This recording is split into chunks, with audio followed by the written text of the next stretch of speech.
My name is Traci Pierce. I'm the superintendent here in the Lake Washington School District, and I just want to thank you all for joining us this morning. I know there's been a lot of weather issues and challenges. In fact, we have a number of our schools, unfortunately, that had to close today due to power outages. I know some of you didn't have power, so thank you for being here with us this morning. We really appreciate it. And we invited you here to help us celebrate American Education Week. And before we get started with the formal program, I just want to recognize and introduce a few folks to you. First, I want to thank Sodexo, who is our nutrition services provider, for donating and providing the breakfast this morning. Where's Darren? He's our nutrition services director. I think he stepped out of the room, but if we could just have a round of applause for Sodexo this morning. There he is. Thank you, Darren. Also, we have a number of district staff, central leadership team members here. If you're a central leadership team member, could you just stand up, please? All right, thank you. We also have a number of our district board members here. We've got Director Mark Stewart. Where's Mark? Stan, thank you. Hi, Mark. Director Siri Bleasner. And we also have incoming director Eric LaLiberty here with us. All right, welcome to all of you. American Education Week has been celebrated since 1921. And I just want to begin by reading a brief excerpt from President Obama's proclamation on American Education Week to you this morning. And he says, "Education has the power to put aspirations within reach and help make real the promise of opportunity that defines America. That promise begins with making sure all who work hard have an equal shot. By supporting our students, educators, and schools, we can ensure the well-being of our nation, earn back our status as having the highest proportion of college graduates in the world, and safeguard our legacy as a participatory and informed democracy. During American Education Week, we reaffirm our dedication to providing the finest tools, resources, and opportunities to our nation's students, and we recommit to making America a place where individuals are limited by nothing but the scope of their dreams." So we invited you here to help us celebrate American Education Week. It gives us the opportunity to share with you our vision for students, to highlight some of the programs and great work that are happening in our schools, and also to thank you, because we know it takes a community to have the kind of great schools that we have. And so we have in the room today elected officials, we have business leaders, we have community leaders, and each and every one of you is involved and supportive of our schools, and so we're proud to partner with you. So that's why we're here this morning, and I want to start off, we have some kind of fun, exciting things for you. I'm going to start off with a little bit about our vision for students. And I first want to share, who are our students? And we have 27,830 of them in our district, and we have a diverse student population, as you can see from the chart that shows the different ethnicities of the students that we serve. We serve students from pre-kindergarten through 12th grade and even beyond 12th grade for some students who participate in our special programs. About 13% of our students participate in the free or reduced lunch program in our district. About 12% of our students receive special education services. About 8% are transitional bilingual, meaning that they are English language learners participating in our English language learner programs. And we have 88 languages spoken in our district. So we have a pretty amazing and diverse group of students in our district. And so we have a vision and a mission for our students, and we want every single student, every single one of those 27,830 students to meet our mission and vision. And our mission as a district is our fundamental purpose. That is that each student will graduate prepared to lead a rewarding, responsible life as a contributing member of our community and greater society. And we want, as I said, every single student of ours to fulfill our mission. In terms of achieving our mission, right now we have 92%, if we look at last year's seniors in the graduating class of 2015, 92% of our students graduate on time as compared to the state average of 77%. And we're continuing to inch that graduation rate upward every year. And the exciting thing about the students who haven't graduated yet, about half of the students who didn't graduate on time last year are still with us working to complete their high school diploma. And we have a target to have 100% of our students graduating on time by 2018. We want our students to graduate, and our vision, our ideal, is that they graduate future ready, prepared for college, prepared for the global workplace, prepared for personal success. And by college, we mean post-secondary. So for us, that's 2 or 4 year public or private institution, the military, a certificate program, technical program, any post-secondary pathway that connects with a student's passion. That's what we want to accomplish. Anything that's going to help lead them toward meaningful work and a meaningful life.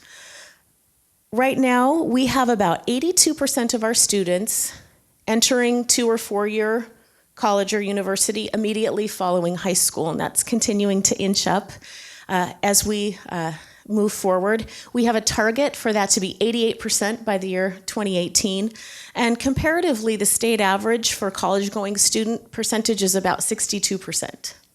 So again, we're proud of these numbers and continuing to focus our efforts toward accomplishing our mission and vision. And we look at all kinds of different student data to help us determine how we're doing in terms of reaching our mission and vision for students. And another piece of data that we look at is the number of college credits that students earn while they're still in high school.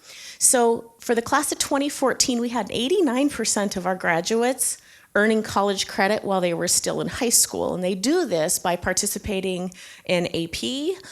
We've got a Cambridge program at Juanita High School that helps students earn college credit while still in high school. There's college in the high school courses that are offered through Cascadia, through the University of Washington, through Bellevue College that high school students can access, as well as Running Start and Tech Prep. A little bit about Tech Prep, that might be one that you're not familiar with. But the Tech Prep College Connections Consortium includes colleges from around the area, including Cascadia and Lake Washington Tech. And last year alone, we had our students earn 2,716 credits through Tech Prep.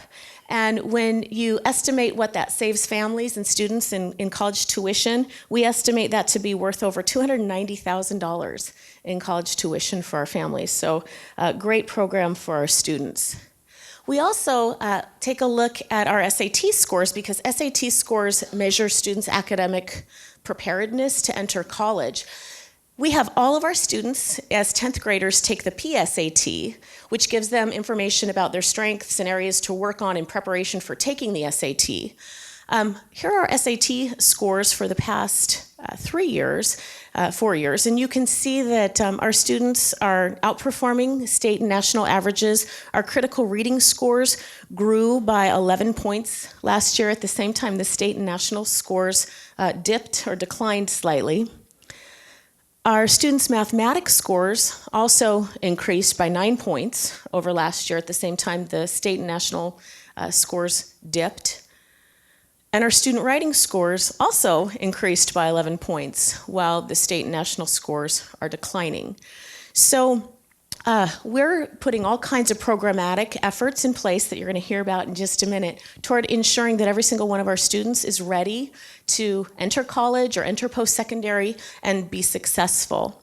We're also, of course, paying attention to how our students are doing all throughout their pre-kindergarten, kindergarten, elementary, middle school, and high school years toward their readiness to be future ready. And this past spring was the first year that our students participated, or this first year of the new state assessment. And those are called the Smarter Balanced Assessments. And they assess students on higher, more rigorous standards in English, language arts, literacy, and mathematics. And so here are our scores in math compared to the state average for grades 3 through 8. So this is the percent of students who are proficient. And here are English language arts literacy scores for our students. So at all grades, in both math and literacy, our students perform 23 to 27% better than the state average, or 23 to 27% more of our students are meeting standards. So we're really proud of that as well. So when it comes to the work that we do as a district with our schools and with our community to help meet our mission and vision for our students, as a district, we focus on our values and our goals. And we believe that if we stay true to our values and we focus on these 5 strategic goals, then we're going to meet our mission and vision for our students. And our values are that we're student-centered, learning-focused, results-oriented, and community-connected. And our 5 goals are to ensure academic success for every student, to provide safe and innovative learning environments, to recruit, hire, and retain highly effective personnel, to use resources effectively and be fiscally responsible, and to engage our communities. So this morning, we've got information, a presentation to share with you connected to each of these 5 goals, and we have some kind of different and fun things that we want to highlight for you. And we're going to start with our first goal, which is to ensure academic success for every student. And what we want to do is highlight some of the great programs that we have in place for our students and some of the great things happening in our schools. So we're actually going to take you to our school by showing you a brief video. And in the video, you're going to see highlights of our preschool program, of our elementary highly capable program. We call that Quest. You're going to see highlights of our middle school English language learner classroom. And one of our high school signature programs is a program focused on interdisciplinary content, on problem-based learning, and on real-world connections for students. So it's about an 8-minute video, so sit back and enjoy.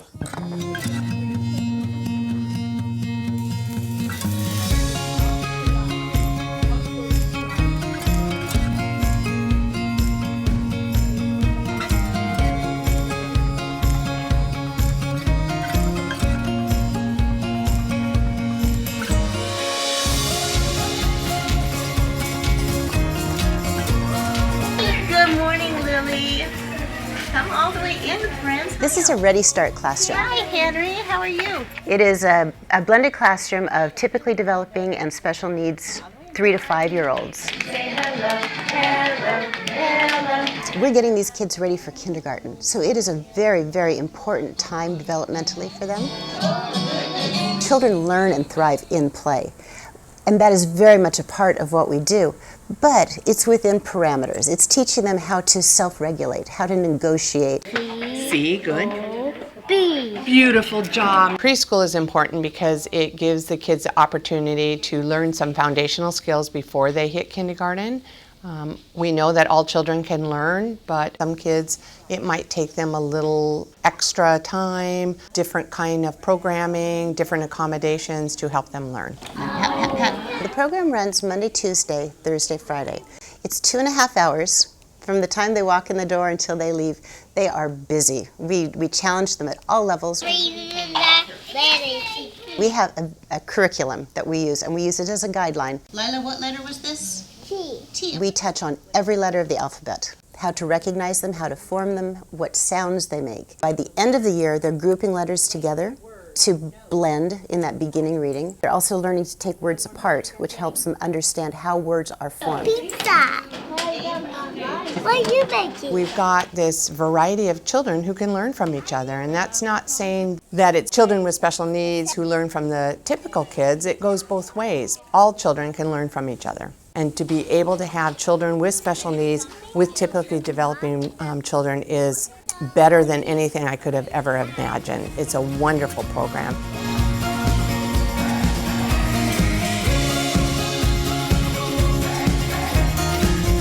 What was the very first scientific procedure that you were asked to complete?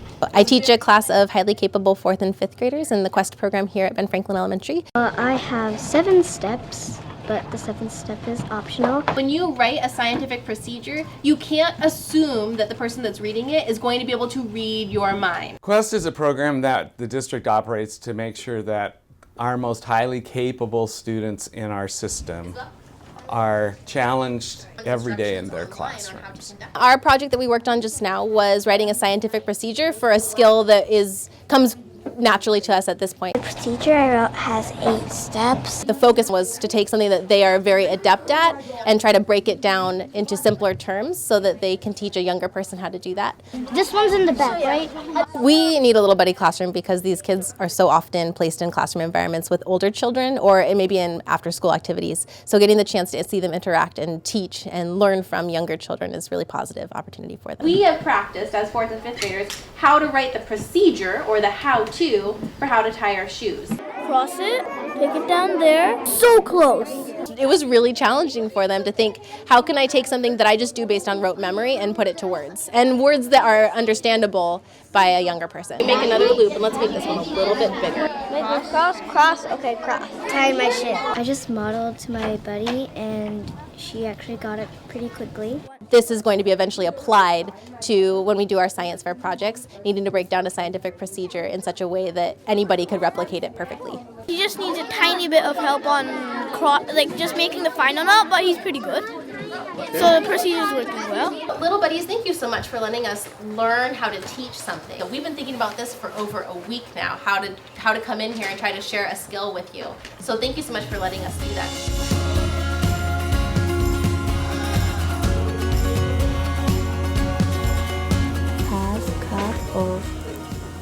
Peas. Remember that was our spelling word? Yeah. The ELL program, or English Language Learners, is for students who are either new to the country or their first language is one other than English.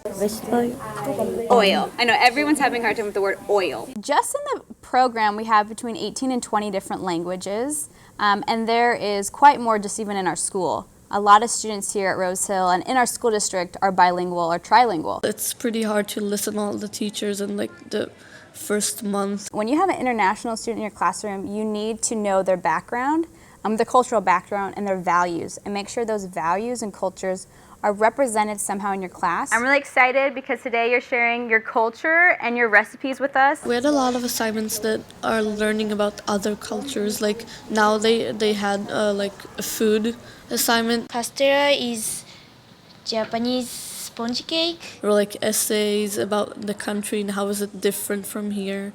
When I first came here, I had to think what I want to say first and then say it, but now I can just start talking without having anything planned in my head. I think the greatest challenge is knowing, are they getting it? Are they progressing? It's more than just a score or daily work. You want them to feel comfortable. You want them to feel that they're owning their knowledge and that they're fitting in. It's about bringing these students and their cultures together. It's about revealing to them the strengths they already have. When I came in 6th grade, I really didn't know anything, and I was just kind of that person that is just out there and just like only speaks one language. And now I have friends that are only from my culture, and they speak English only, or like English and some other language from other cultures, and that really helped me for my social life and my educational life.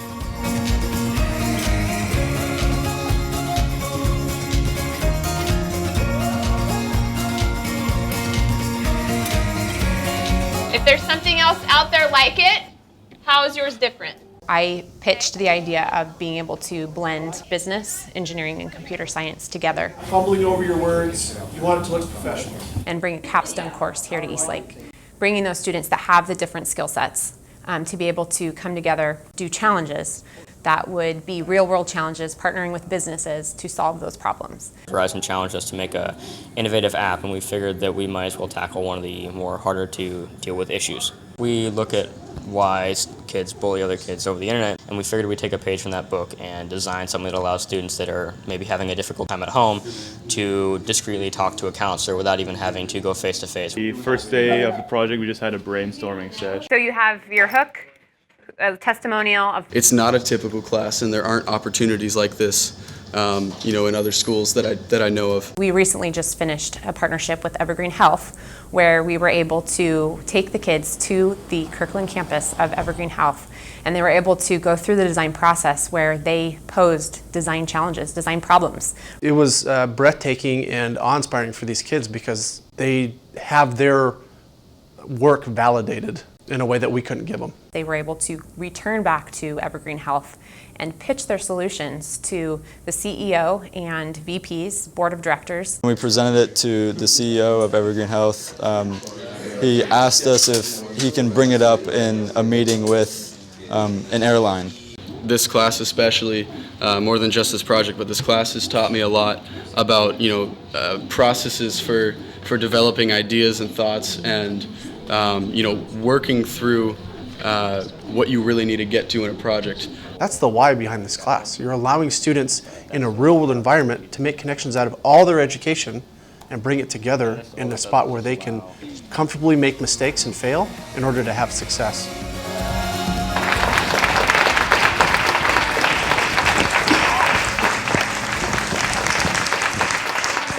So we hope that gives you a little sampling of some of the innovative programs that we have in place for our students to help ensure academic success for every student.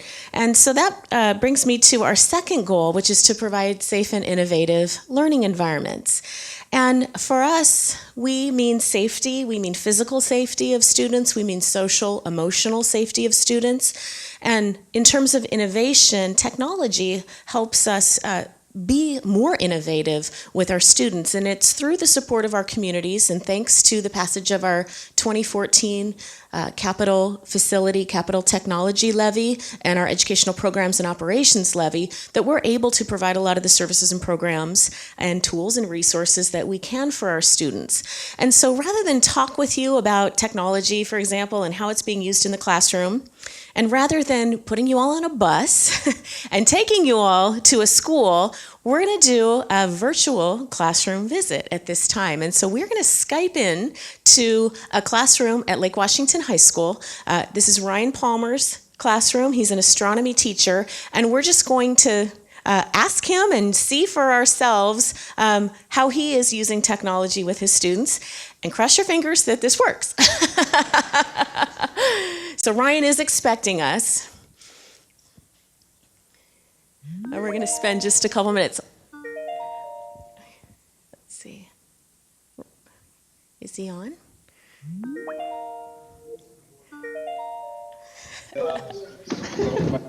Ryan?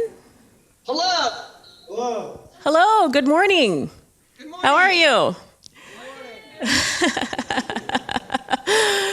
Well, thank you for letting us visit your classroom, Ryan, and Lake Washington High School students. We're glad that the power's on there and you're all at school. We just wanted to visit, all of us here at the Community Leaders Breakfast, to hear from you and kind of see what you all are doing in terms of technology integration in the classroom. All right. I think Jake's going to tell you a little bit about what we've done so far today anyway. Okay, so far today we used the discussion panel on Haiku to do our journals where Mr. Palmer would ask us questions about astronomy things, and then we'd answer them, and then we'd go over them as a class, and then he'd use this randomizer that picks someone by random, and then that person answers the question, and we do about 4 or 5 of those. And then he was just explaining our next project, which is will be a video ad about going into space and doing stuff like that. So that's generally how we use technology so far today. Great. Can you tell us a little bit more about what Haiku is? Haiku is like the district-wide website for students that allows students to communicate with their teachers, not directly, but students or students and teachers can post assignments and like turn in their assignments on Haiku and stuff like that, announcements, stuff like that. Great, thank you. Yeah. Ryan, anything else you want to share with us, or any? Well, I'll just kind of piggyback on what Jake was talking about haiku. Haiku, I mean, I don't know if would you guys agree that like teachers use haiku a ton? Yeah. Do you guys agree with that? Yeah. Yeah, like it's that with having the one-to-one with every student having a device has really become an integral part of what we do in the classroom. To be able to post assignments and have students do interactive things like the discussions that we do at the beginning of the period where students can interact with each other both in class and outside of class time. It's been a great resource when students are absent. Do you guys agree with that? So that even if they miss class, they actually have more access to what they missed when they were gone. So a huge resource to kind of support student learning. Great. Thank you. All right, well, we just wanted to pop by, so we'll let you get back to work, and thanks for letting us visit this morning. All right, thanks, Dr. Pierce. Okay. So that gives you just a little bit of a sense of, especially in our secondary schools, the reliance on technology. As the student mentioned, we have a one-to-one in grades 6 through 12 and a learning management system called Haiku that students and teachers rely heavily on. So wanted to, again, talk a little bit more about learning environments in this section of the presentation. You got to see inside, one little classroom and some of the classrooms in the video. But I want to talk a little bit more about learning environments in general. As I mentioned earlier, we've got 27,830 students. And a little bit more about our district. We have a coverage area of 76 square miles in our district. We have 52 schools. We primarily serve the cities of Kirkland, Redmond, and Sammamish. We also serve some unincorporated King County and a small part of Bellevue. And for many, many years, we've been the 6th largest district in Washington State. We are now the 4th largest district in Washington State. And our student enrollment has been growing over the years. Just here's a little chart to show you the last 3 years and where we were last year and in 2013 compared to where we are this year. We have 1,114 more students this year than we had last year. That represents 34 more classrooms worth of students. By the end of next year, we'll have 168 portables across the district, and that's about 14% of our classroom capacity that is in portables, and that's equal to about 7 elementary schools worth of classrooms. And historically, just to give you a historical picture, our enrollment declined a little bit back in the late 90s and then was steady over time, but over the past 7 years, you can see we've been trending upward pretty significantly. And this year follows, in fact, 7 straight years of enrollment increases. And on average, over the last 5 years, we've added 625 students per year. That's about the size of a large elementary school every year. So that growth is here, and it's real, and it's going to continue. As you know, as people who live and work in our great cities and elected officials, we have great cities, and people are moving here, and they want to live and work and have their children go to school in this area. So by 2021, just 5 years from now, we will have over 30,000 students in our district. We will be 3rd largest in the state, or maybe even 2nd largest in the state, likely by that time. So when it comes to providing the kind of safe and innovative learning environments that we want to provide for our students, we do have 2 major challenges in this area. One is that we have, most of our schools don't have enough classroom space for their students, and we also have aging facilities that need to be addressed. So we've got some buildings, the conditions there are not optimal and aren't meeting the educational specification that we have for our current students. We have over the years done some things to address our facility challenges. So like back in the 90s, we had a 4-phase modernization program that began. We did a funding measure In 2010, we tried to run a bond. Unfortunately, that didn't get the 60% needed voter approval to pass. In 2011, we ran a levy, a capital projects levy that allowed us to do additions at 2 of our high schools and build our Tesla STEM choice school. We also did reconfiguration, grade reconfiguration the following year. So we reconfigured to K-5 elementaries, 6-8 middle schools, and 9-12 high schools. That gave us some capacity for the time being at the elementary level. We tried to run a bond again, as many of you know, in 2014, both in February and April. Those didn't garner the 60% needed voter approval. And then we implemented a short-term plan, which involved bringing in more portables and doing a number of things to create some classroom spaces across the district. And this year, we implemented a new boundary district-wide to shift students to schools where there's space.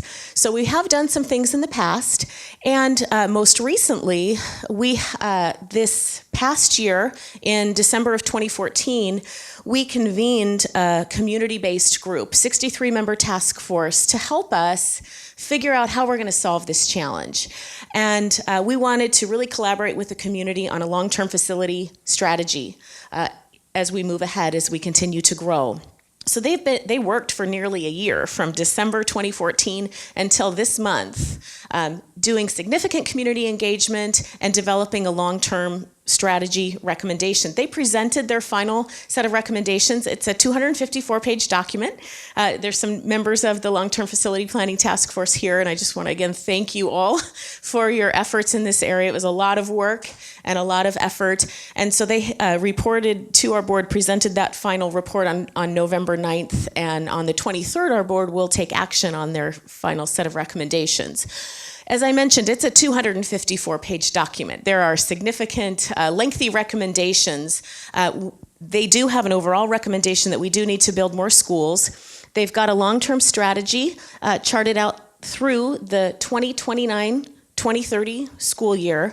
And this is very high-level, generalizing, as I said, 254 pages summarizing, but they're recommending very intentional planning strategies, creative options for our use of space, ways to efficiently use our space, ensuring that we have well-built and cost-effective facility designs, that we have continued community involvement, and they've recommended some backup plans as well. So our next step after Monday will be to move forward with bond planning for 2016.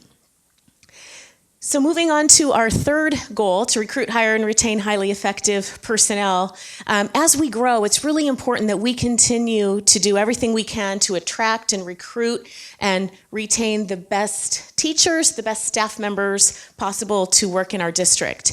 And one of the programs that we're really proud of, it's unique to our district, is called our New Teacher Support Program. And research shows that new teachers new to the profession will be more likely to stay in the profession if they receive support in their first years with us. And so we've got one of our teachers, Leah Skolnick, and her consulting teacher, Zandria Hopper, with us this morning. And they're going to come up, welcome you guys to come up, and just talk a little bit about our New Teacher Support Program and how it works and how it's helped Leah.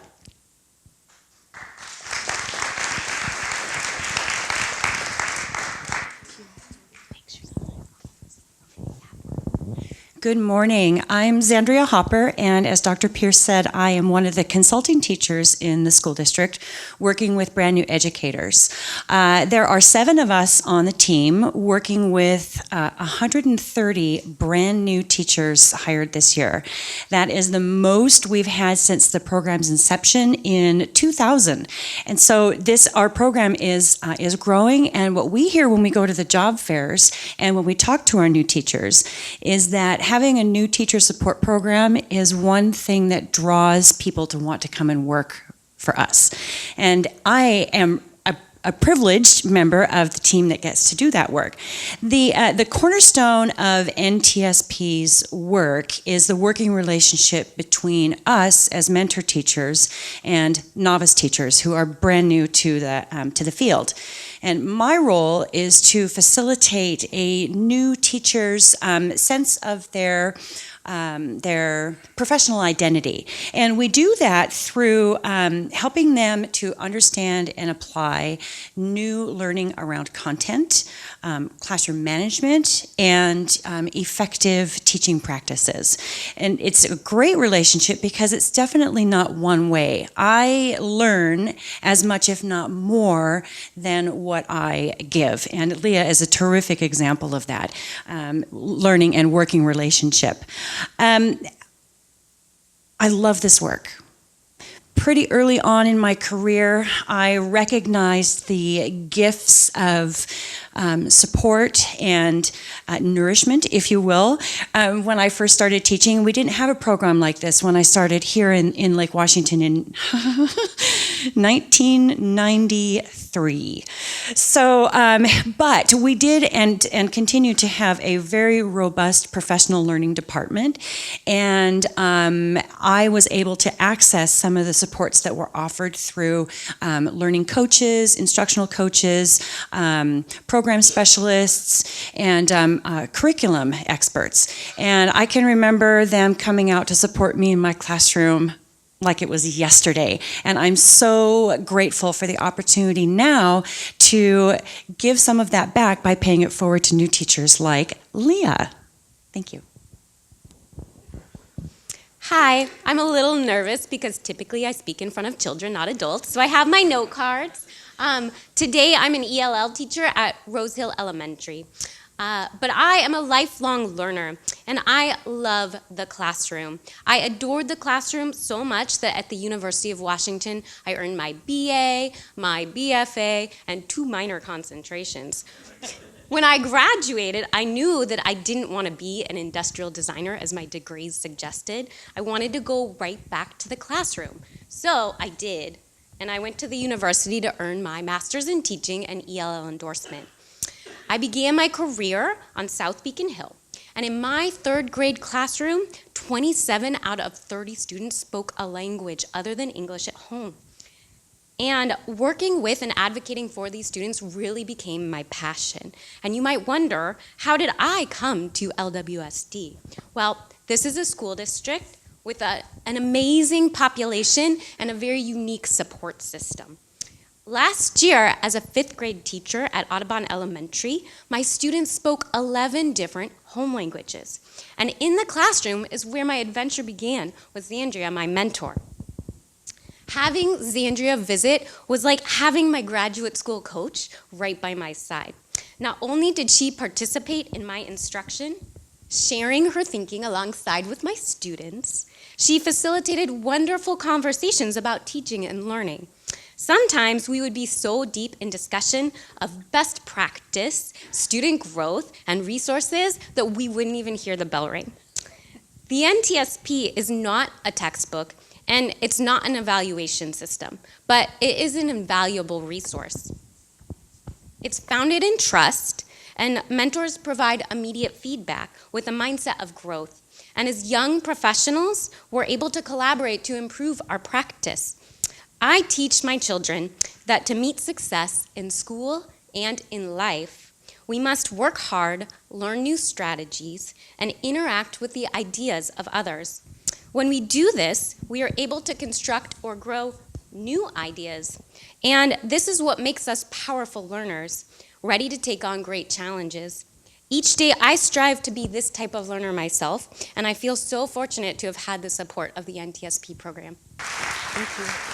Thanks for being here. Thanks, Andrea. Thank you both for sharing. The new teacher support program pairs, as they said, mentor consulting teachers whose full-time job is to support brand new teachers. So they are out in classrooms, working side by side, providing feedback, helping to mentor, coach, and support our new staff. So it's a program, as you heard, that is highly successful and very much valued by our new teachers. So we're pleased to be able to have that particular unique resource and program here in Lake Washington. So I move on to our 4th goal, to use resources and to be fiscally responsible and to use our resources effectively. The new teacher support program is just one example of how we are very carefully aligning our resources toward meeting our goals and ultimately our mission and vision for our students. We want to be as transparent and accountable as possible. We know we are stewards of public dollars, and so this is just a snapshot from our annual budget document that shows where the money comes from, and it gives you a visual of our state dollars, federal dollars, and our local support dollars. And then we've got where our money goes. And we're proud that 75% of our general fund resources are targeted directly in the classroom, directly to teachers and supporting teachers in instruction and students in the classroom. We are audited every year by the state auditor.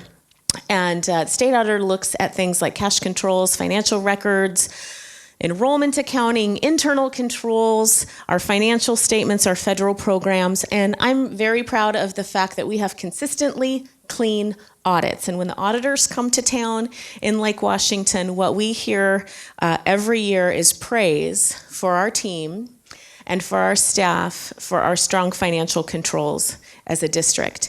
And so when it comes to day-to-day management of our resources, we're very effective, and we do things to take a look always at how can we save money, how can we use our resources more effectively. For example, last spring, we refinanced our bonds, and through that we are saving our taxpayers $17.3 million by doing that. At the same time, our bond rating was upgraded at that time to AA+. And so that is the highest rating assigned to any district in the state, and it's shared by only two other districts, Issaquah and Bellevue. So we are continually looking for ways that we can save our taxpayers' dollars. In addition to kind of big things like that, we are looking just day to day. How do we save resources? How do we be more efficient and effective? And so we are a 7-time winner of King County's Best Workplace for Waste Prevention and Recycling. Over 75% of our schools in our district participate in recycling and waste efficiency programs. We participate in the King County Green Schools program, and we've got schools that receive recognition for that. And then we're doing things like on the whole scope of things that might not seem like a huge amount of money, but we do save about $26,000 annually by doing things like pausing waste removal during school breaks. So we're always looking for ways to save every dollar because we know every dollar counts. I'm also proud to share that we were recognized by McKinstry and the Seahawks as champions of sustainability, and we have saved over $9 million in utility costs since 2006. So what you see on the screen there is a picture from CenturyLink Field where Lake Washington School District, we had our name up in lights and had recognition on the banner there with the Seahawks. So we were excited about that. When it comes to achieving all of our goals and our overall mission and vision for students, we can't do all of this great work without you. And our 5th goal is to engage our communities, and it's one of our core values, being community connected. And today was about highlighting for you some of the great things that are happening in our district, our mission and vision for our students, and to thank you for everything that you do to help us do the work that we do for our students. You may have noticed that the central leadership team members and some of us are wearing these buttons that say Lake Washington School District Growing Together, Serving Our Community. And this is a new motto that we introduced this year to complement our mission, vision, values, and goals. And I think what you heard, I hope you heard kind of throughout the presentation this morning is themes highlighting our focus on student learning and growth, on professional learning and growth, on organizational learning and growth, and on our literal enrollment growth. And the together part is that we're all in this together. And so we want to continue to partner with you to make our district as strong as it can be. The serving our community part, I hope you heard themes of stewardship of public dollars and our responsibility as a district to our students, to our parents, to our community members, to our leaders, and to one another. And that we are actively seeking out engagement. Examples that you saw in the video with working with Evergreen Health and different organizations to create great programs for our students. And that we very much appreciate all of you and everything that you do, because we can't do what we do without you. So the final part of today is the thank you. The thank you for your involvement and support of our schools, and that's why we invited you out to breakfast this morning. If you look up here and you look around the room, you see all of these organizations represented on the screen and in the room, and it takes every one of us working together to have such a great district. And so thank you for being here and all that you do. In President Obama's proclamation, he talked about American Education Week and our commitment as a country to helping students fulfill their dreams. And that's what you do. People and agencies in this room help us to clothe and feed our students and families. You provide critical social and emotional support. You fund important programs. You help our students experience the world of business. You open our students' eyes to the possibilities of higher education and post-secondary. You provide scholarships to our students. You help our students participate in community service and learn about what it means to be a contributing member of our community and greater society. And you allow our students to experience parks and activities and athletics and enrichment and arts. And I could go on and on and on. So thank you for partnering with us, for supporting us, and for helping our students achieve their dreams. And we have a small token, but it's a special pin. Not everybody gets this pin. Only you get this pin. And it says, Lake Washington School District Valued Partner, and we hope that you proudly wear this. And we are, again, glad you could join us this morning, and hope to see you back here next year for American Education Week. Thank you.